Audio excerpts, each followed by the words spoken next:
Now, joining us now to take a look through some of today's newspaper stories is Kate and Tif. Very good morning to you both. Good morning. And you're from Go Beyond NLP. I wanted to ask you first of all what that is. What does it stand for? Well, Go Beyond NLP is the company that we run together, and NLP stands for Neuro-Linguistic Programming. Not for short, that's why we call it NLP. Right. But what it's really all about, it's the study of success.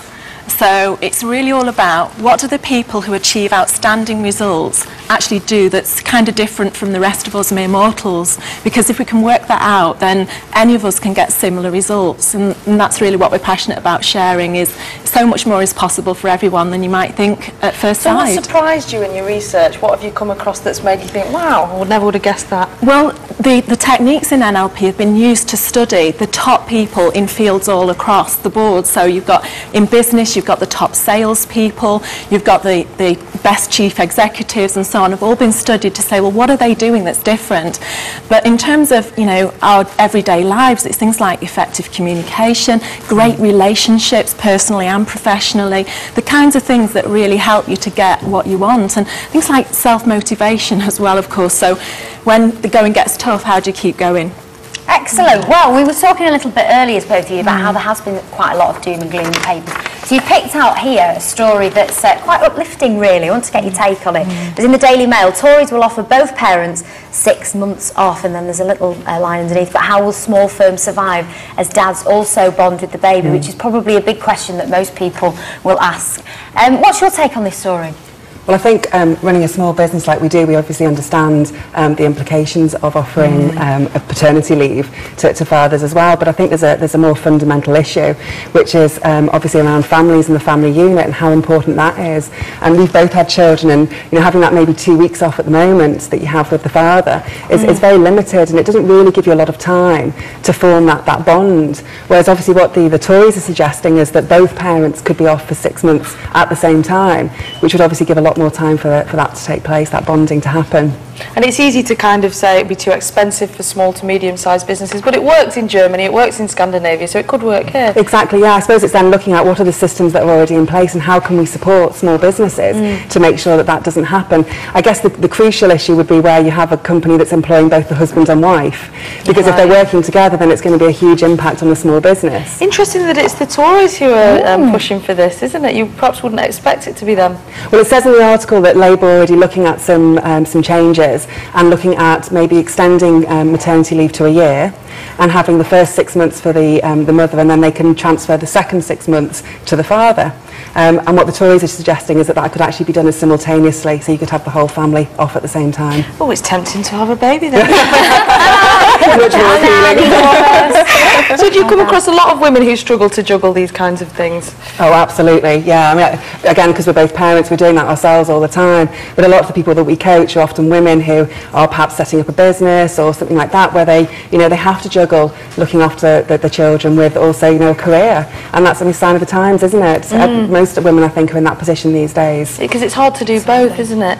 It is, yeah. I think it's all about balance, and that's what we stress in everything that we talk about. It's all about getting balance in your life, and that's going to be unique to everybody. Each individual's got to find their own way and something that works for them. Absolutely. You ladies are back after the break to take another flick through the papers. Thank you very much.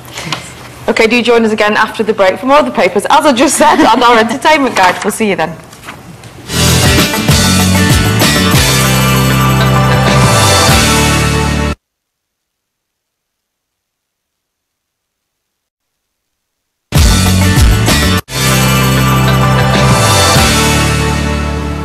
Good morning, Greater Manchester. It's 6:15, just checking. Still to come this hour, the latest sports news and our entertainment guide. But first, a flick through the papers. Kate and Tif are still here. It's been across our paper, the Manchester Evening News, every morning this week. And, well, not every morning, sorry, since Wednesday. And then the front page of the Express. Angie Robinson from the Manchester's Chamber of Commerce. We've known about her relationship with Michael Todd since yesterday. Well, it's been in the press since yesterday.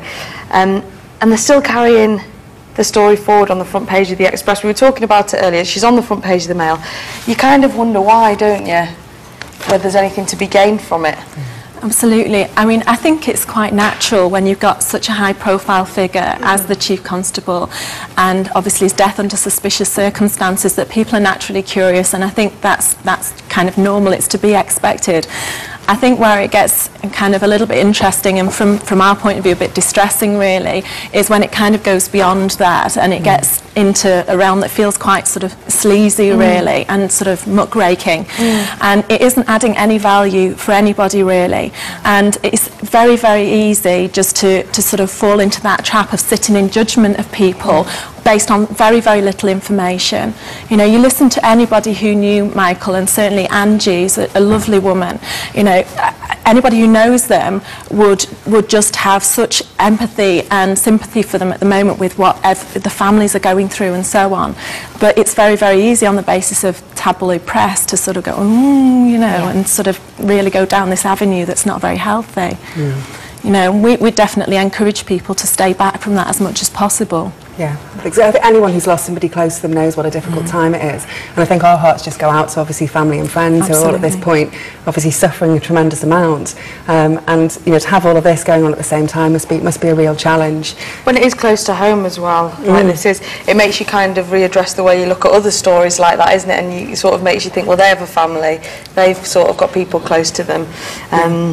So yeah, let's move on to another story. Front page of the Telegraph this morning. That's right. Bad news for drivers. Higher tax for 9 in 10 drivers. We mentioned it a little bit earlier. I know that you had a comment that you both wanted to make on this, Kate and Tiff. Well, I think Kate and I were just sharing before that it took us about 2 hours to get into Manchester on Wednesday morning because of all the traffic problems. So I think you recognise that there is a problem right now with the level of traffic on the roads, and I guess that something needs to be done in order to basically minimise the traffic conditions and environmental issues as well. So I can understand the reasons for taxing, and I also understand the reasons from the other side. If you then suddenly get a huge tax bill, car tax bill, that it's going to seem like a bit of a shock. Are you both drivers then? We both do, yeah. And you would sort of move in favour of this additional car tax being added then?